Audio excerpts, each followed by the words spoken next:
2 Europe దేశాలు చీకట్లలో మగ్గిపోతుండటం అన్నది సంచలనం సృష్టించి మనకిక్కడ ఒక 5 నిమిషాలు కరెంట్ పోయిందంటే లేదా ఒక గంట పోయిందంటే అలవాటైనోళ్ళం కాబట్టి ఏముంది అనుకుంటాం. ఇదివరకైతే గనక రోజంతా లేకపోయినా కూడా తెలిసేది కాదు.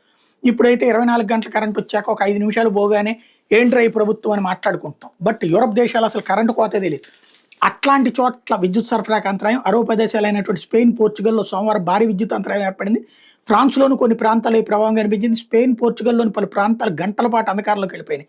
సబ్వే, రైళ్లు మార్గాలు, ఫోన్ లైన్లు, విమానాలు, ఏటీఎం సేవలు నిలిచిపోయినాయి. ఆసుపత్రులు, అత్యవసర సేవల విభాగాలు జనరేటర్ల మీద పనిచేసినాయి. పెట్రోల్ స్టేషన్లు మూతపడ్డాయి. పోర్చుగల్‌లో న్యాయస్థానాల్లో కార్యకలాపాలు నిలిచిపోయినాయి. ఎలక్ట్రానిక్ చెల్లింపుల వ్యవస్థలు ప్రభావితమైనవి. మొత్తంగా ఐబీరియన్ ద్వీపకల్పంలోని ఈ 2 దేశాల పరిధిలో నివసించే 5 కోట్ల మంది పౌరులు విద్యుత్ అంతరాయం ఎంతమంది మీద ప్రభావం చూపించిందనే విషయం తెలియాల్సి ఉంది. పోర్చుగల్ రాజధాని లిస్బన్లోని సబ్వేలో రైళ్లు ఎక్కడికక్కడ నిలిచిపోవడంతో అందులోని ప్రయాణికులు చిక్కుపోయారు.